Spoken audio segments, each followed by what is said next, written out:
Welcome back to the AM Symposium. And today we have a very special shamanic practitioner, traveler, author, who I don't know if he even knows, but he was very instrumental in my awakening. He was giving a lecture one day in front of the class, and it was a lecture. He was up there. It wasn't PowerPoint, but it was a lecture, and he started to rattle, and I started to travel. I had an entire dismemberment experience. My friends who were sitting with me began to get worried about 45 minutes into the lecture when I didn't return. But then I came back, and then they, slumped over my friend's arm. She, poured me into bed, and I had a 3-day adventure in bed where I actually had to go through this experience where I was totally cut apart, sewn together with arrows.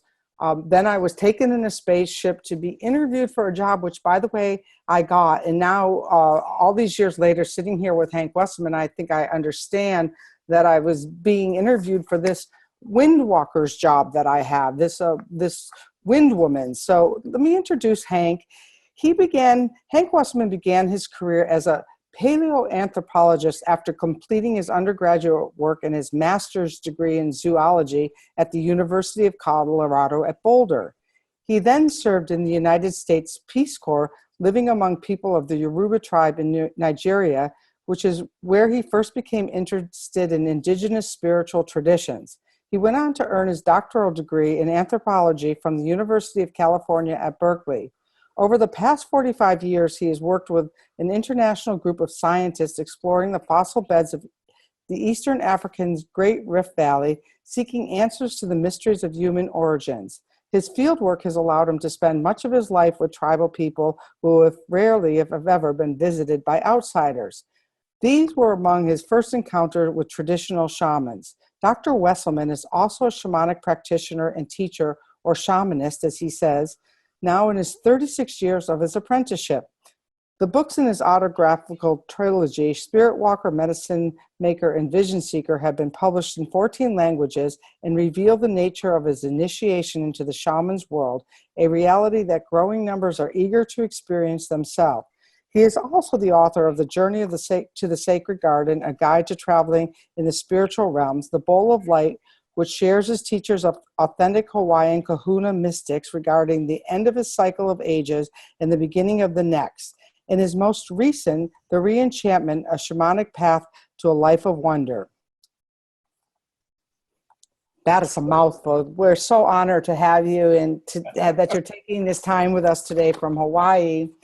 And people can find more about your work at sharedwisdom.com. So I'm sure you're going to want to look him up, and I'm very excited to have you here and see what you want to teach to us about the winds. Well, it's delightful to see you again. It's been a long time since we last crossed trails in Italy, in Tuscany, where we had great adventures, but that's another story. But since you brought up my paleo work, when I was a little boy, as I've written in The Reenchantment, I had a special relationship with the North Wind. And it's because my mother read me a book called At the Back of the North Wind, which is a children's shamanic adventure story about a little boy named Diamond who has a relationship with the North Wind, who takes this little boy in vision to a magical, beautiful land at the back of the North Wind. And so when I was a little boy, I always had this sense of being connected with the North Wind. I was living in New York at that time. And when the North Wind came, it was formidable in the winter. I don't know if you've ever been in New York in the wintertime, but I have. When you're facing into the wind, you've got to back up when you go around the corner. So I always had this relationship with the North Wind. And interestingly, I didn't perceive it as a woman flying through the sky with tumultuous masses of hair, which represented the wind. I perceived it as this tall, dark, sort of form, amorphous form with light sparkling deep inside it, kind of like those sparklers we used to wave around when we were children on the 4th of July. This is how I perceived it. And I had largely forgotten about this until I was out in the Afar Depression, the Afar Triangle in northeastern Ethiopia. This was in 1995. And we were looking for fossils. And in fact, we found fabulous things. We found the missing link between humans and apes, which is called Ardipithecus ramidus. And it's been heavily published, including a cover on National Geo in 2010 in July. But, you know, I was out there getting baked on these hillsides, these arid hillsides, like at 10 and 11 o'clock in the morning. It was like being in a convection oven. And I began to wish for a breeze, if I could put it that way. And when I thought about this, you know, I just kind of put the thought into motion. And within 10, 15 minutes, a breeze would arrive. And then there were the dust devils. I remember when we had this project, which was down at a sand river, and we would pump water out of the sand river to wash these sediments through very fine screens to extract very small microfossils. And every day, about 1 o'clock in the afternoon, this huge dust devil would come dancing down the sand river. And it would pause, and then it would go through our camp, and it would blow everybody's laundry and towels up into the thorn trees and fill everybody's tents with dust. And it did this day after day at the same time. So one day I got fed up, and I got out in the middle of the sand river, and I looked at this dust devil, which was about 500 feet high. And I said, you know, I called it a genie. I assumed that it was a jinn. And I said, "Hey, genie!" You know, I shouted at the top of my lungs, stop cruising through the camp. You know, and I went through my request and so forth and so on and told the dust devil what it was doing. And it paused. And instead of racing into the camp, it jumped on me. And suddenly I was in the midst of the dust devil, and my hat, as I recall, went up about 500 feet in the air until it came down again. And the Turkish geologist I was working with shouted, "Ah, the genie hears you and obeys," you know, that sort of thing. And after that, the dust devil never went through the camp again. Now, this is rather interesting. But, you know, what came to me when I was writing The Reenchantment was a chapter called Encounters with the North Wind. And, you know, there was a time when I was teaching in Sacramento, and it was one of those hot summers where it never came below 100 degrees for like 3 weeks. You know, everybody's air conditioners were working double time. And in the daytime, it would go up to 120 degrees. And I began to yearn for the north wind. This was in September. And one day I looked out at my study, and the trees and the birch tree outside were dancing, and I knew the wind had come. So I went out, and it was the north wind. And this wonderful cool breeze was sweeping through me, sweeping through my hair, you know, and I just stood there in the neighborhood with my arms out, my eyes closed, and just welcomed the north wind back and let it blow through my soul.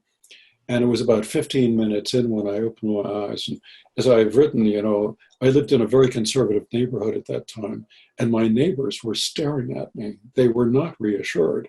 But that afternoon, I went to Sierra College, where I was teaching a class called Magic, Witchcraft, and Religion.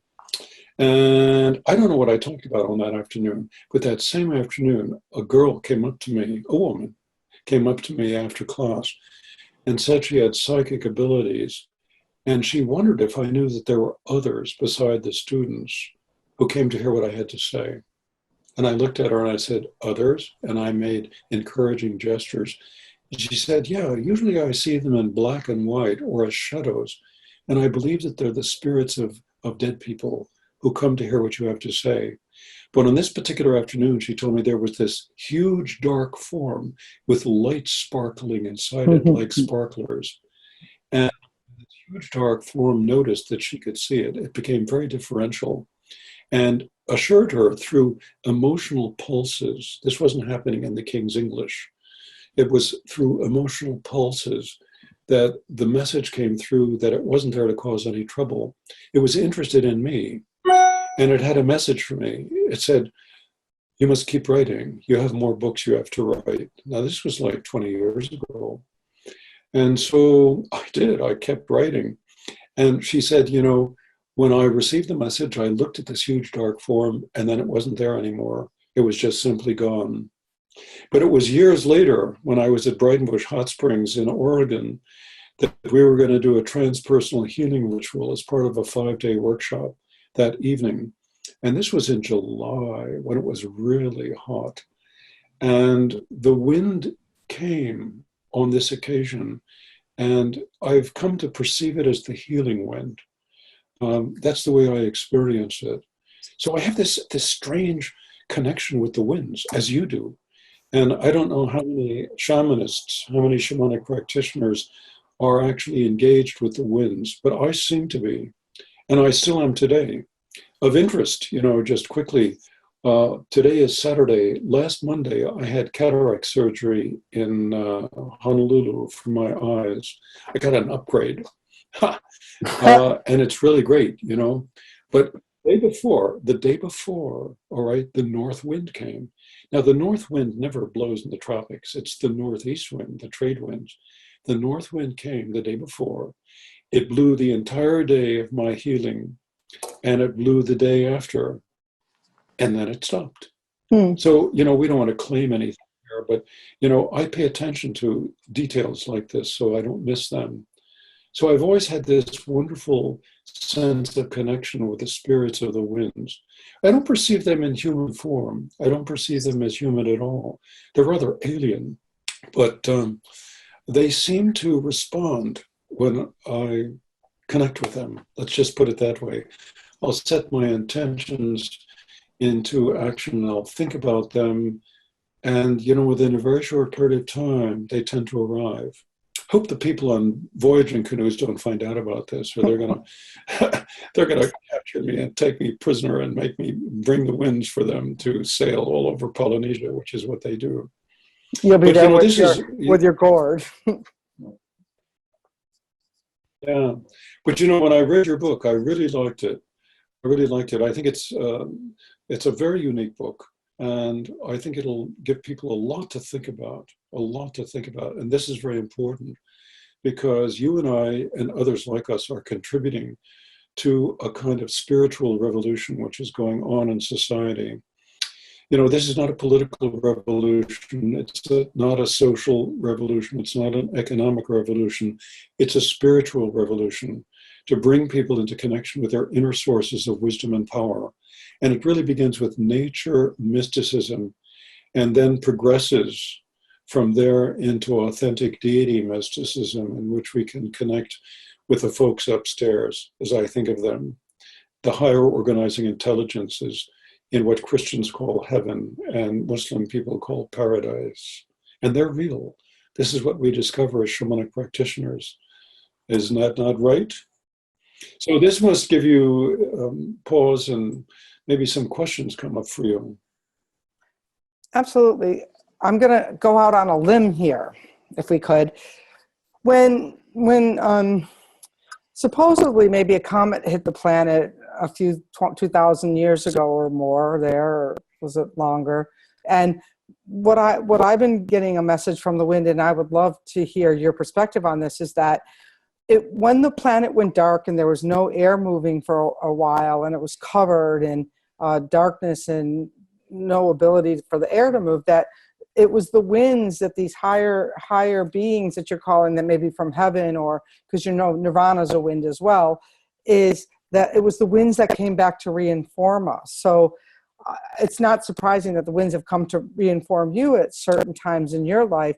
But what do you think about that idea that the winds stirred so that we could, you know, there's a lot of cultural appropriation people talk about, but what if all of that information was on the wind first?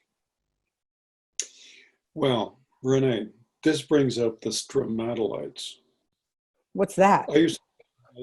I used to tell my kids bedtime stories like this.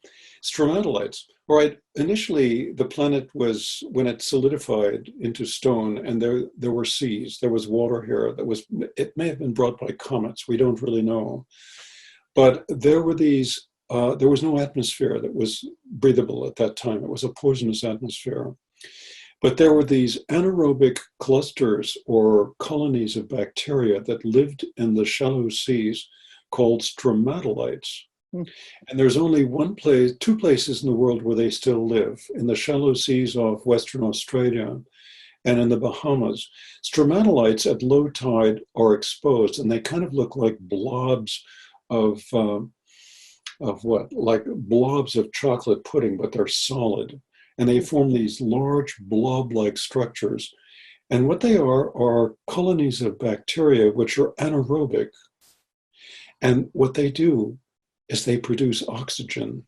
And when the tide comes in and you dive with them, you see these blobby forms, which are not coral, and they're fizzing. They're fizzing. They're producing oxygen. They are the ones who produce the breathable atmosphere of this world.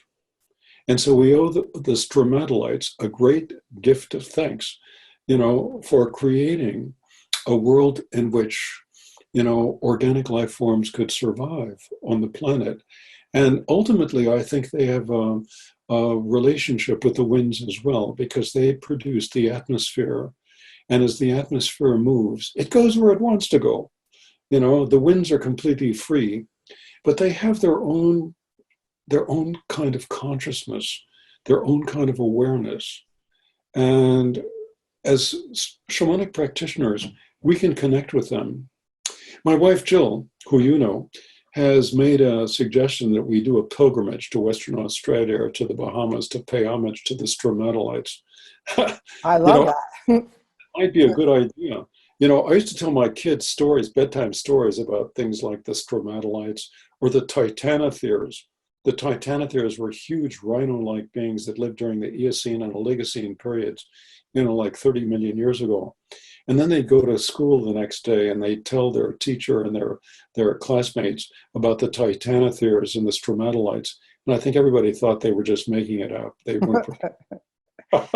That's funny. There is this one wind goddess, Yangdong Hamong, who comes from this island off the tip of South Korea.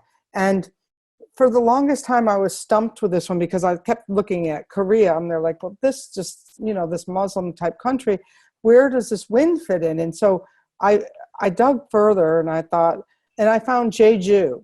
And Jeju, I don't know if you know about Jeju, is an interesting place because their creation story is about a mother goddess who's a giant. So some of those giant stories that you're talking about in those, when the giants roamed the world, right? Uh-huh. So And the north wind is this tall giant. exactly. Not a And huge giant, but an amorphous giant form. right, and that dust devil you met sounded quite large as well. Oh, it was. It was. And on the day that we left the field, all right, we broke camp and we had to drive for 2 days across country to get back to Addis Ababa, the capital of Ethiopia. And we were driving in convoy. We had 7 vehicles. We were driving across the Afar lands, which are totally remote. I mean, there are no roads. This is where SUVs really do their job. Most people have never experienced that. But, as we're leaving, I had the Turkish geologist in my car with me. And I said, gee, we're leaving today and we haven't said goodbye to the genie. I called it a genie. And he said, yeah, it's too early in the morning for genies, And we're driving down the track that we had made. And suddenly the dust devil taps down right in front of the car. It's right in front of the car. It dances down the road in front of us for several miles. And then it was gone. It was gone. So there's a relationship there. There's a relationship there. And, this is just a constant affirmation that the powers of nature, this is where the healing energy comes from. The power to heal comes from nature. And all of us who practice and who are aware as shamanists of this, we work with that energy, we work with that power in order to facilitate healing in other people. And on that occasion at Brightonbush, when the north wind came, we did a transpersonal healing ritual for somebody in the group who was seriously ill on that evening. And that person recovered, and that illness, it just kind of went away. This is part of the mystery of it, So, I, like you, tend to think of it as, quote, the mystery. And I call it the mystery because that's its nature. Its nature is to remain mysterious. And it's always just right out there in front of us. And we reach for it, but we can never quite grasp it. We can never quite understand it because it's mysterious. But I think that the job of the mystery is to draw us forward onto the path of our destiny so that we can become who and what we're supposed to become on our long walkabout across eternity. Good idea, don't you think? Yeah, I love that. You're the scientist. So, I mean, it must have, I'm sure you've told the story a lot, but as a scientist, all of a sudden, where did the science and the mystery meet for you? I mean, how did you say, oh, well, I'm a scientist, this is going to be okay to, how has that been a process in your life to absorb that idea that the science can only get us this far and the mystery is here and there's some kind of space you get to walk about in between, or how do you dance with that line in your life? Well, as a paleoanthropologist, and by my early 40s, I had climbed the ladder, and I was at the top of the ladder. I was at the top of my field doing research with superstars like the Leakey family, Don Johannes and the guy found Lucy. We were all in the field together. And, there I was in my early 40s at the top of my field with grants from the National Science Foundation, super science. And I think the guys upstairs, I'm talking about, my spirit guides and my teachers, I think they got tired of waiting around for me to get what I was really supposed to be here to do. And so they sent in one of the big ones. And that's where my book, Spirit Walker, begins. Where on the heels of a joyous marital encounter with my Jill, I was precipitated into a visionary state in which I was taken to a place of mystery at night in the forest. And I was very much aware that I was lying in bed next to my wife and she was reading and I could hear her turning the pages of her book. But my mind, my conscious awareness was somewhere else. And it was in this forest in the dark that I encountered this huge dark being. Let me show you something. It looked very much like this. Wow. I hope it comes through. I can see it. This is made out of wood, and it's made out of a man who doesn't really know what it is. He calls it a guardian, but this is what it looked like. And it was in this state that I had a direct encounter with this being. And when you've had the awesome jolt of the real thing on the home ground of these spirits, it changes you. And when I came out of this experience, I suddenly realized that my ladder had been leaning against the wrong wall. And I had to start all over again at the bottom. And I'm still trying to work my way up. When you're an apprentice in this tradition, I don't believe there are any masters. That's one of my sticks, I feel a lot of unease when I hear people call themselves a master of something, a this master or that master. I think we're all students and students for life. But, that was the first encounter and it changed me. And then, of course, the Spirit Walker experiences began, where I was drawn into connection with the mind and soul of a man who may actually be one of my descendants. In fact, maybe a descendant selves. This is a man who lives in the future, approximately 5,000 years after the collapse of Western civilization.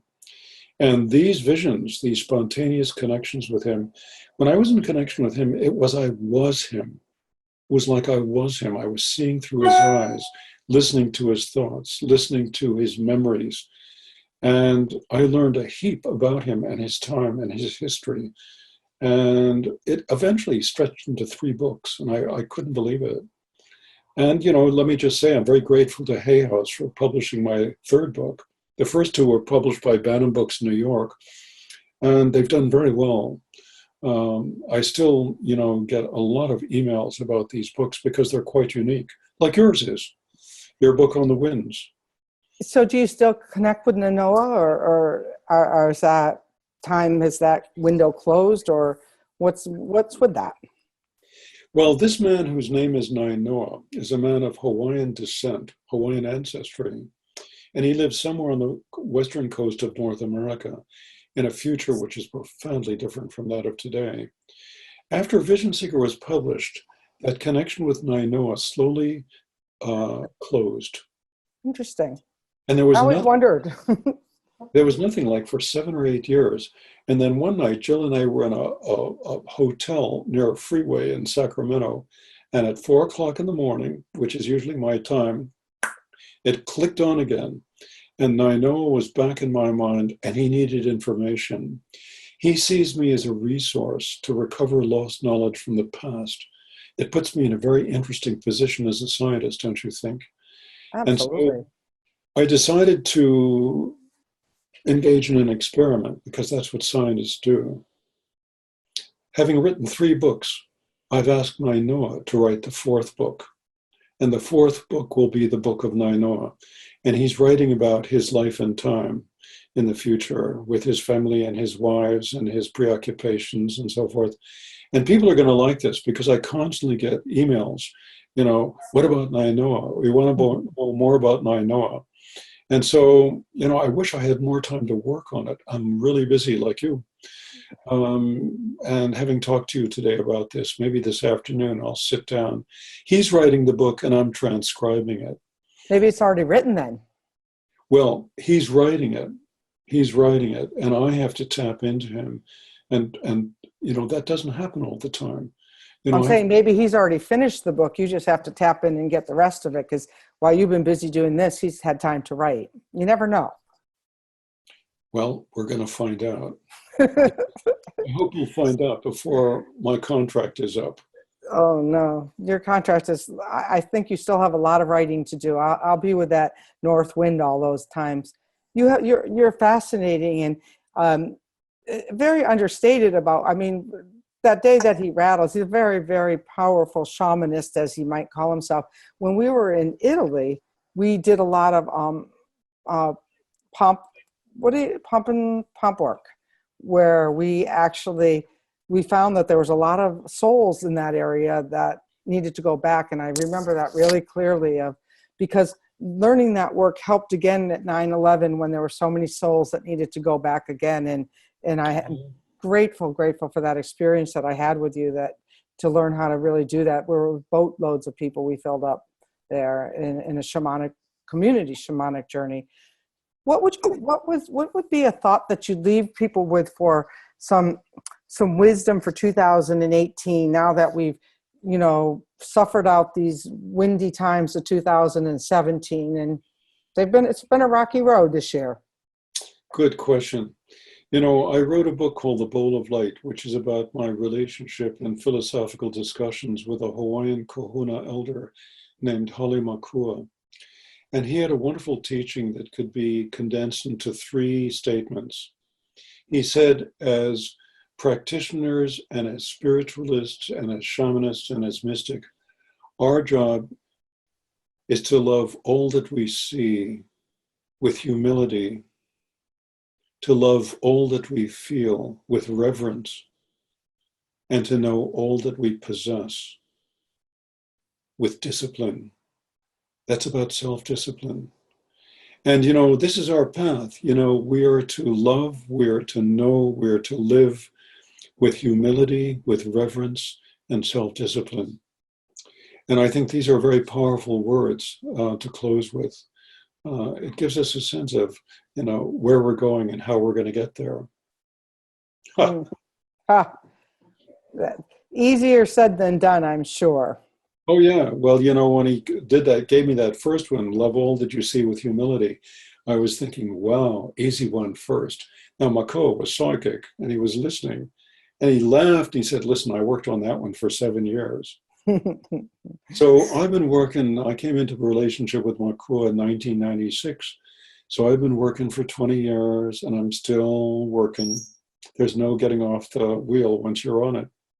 Right? I think that is the spiritual path, being aware that you're working still. Yep. So I want to thank you very much for and taking time out of your really busy schedule. And I, for one, am really looking forward to you finishing that next book, because it was one of my favorite trilogies that I've ever read. And I think the people at home want to thank you as well. And blessings to you and to Jill. Well, thanks, Renee. Blessings to you too. Ahoy ho. That means until the next time. I hope it's not 20 years. No, I don't think so. Yeah. And blessings on your book. Thank you. Flies high. And with the winds behind you, how can it fail? Right, exactly. That's what they keep telling me. They laugh at me all the time when I get wind slapped. All right, thank you very much. And stay tuned for the AM Symposium. If you got here by some other way and you're not registered, make sure you're registered, because then you'll get links to everybody's websites and what other gifts they have to bring for you. So stay tuned. There's lots more to come. Okay, Renee, until the next time, aloha.